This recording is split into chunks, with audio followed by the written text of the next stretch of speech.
Your partner hates you for it, your family jokes about it, but you think it's harmless. But it's not. Snoring is a real problem and you need to fix it now. So, what is snoring? Snoring happens when the muscles in your throat relax too much during sleep and the air literally has to force its way through. Now, here's where it is gets scary.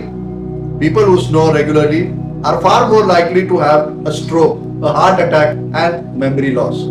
You are lying in your bed completely unconscious, thinking you are sleeping, but it's not. The scariest part, most people who have sleep apnea, the serious kind, have no idea they have it. They just wake up tired, foggy, irritable, and blame it on stress. If you snore, this is your sign to get checked. Not next month, not when it gets worse. Your brain is trying to tell you something. Don't make it wait. Snoring isn't a personality trait, it's a symptom. Go get it checked right away.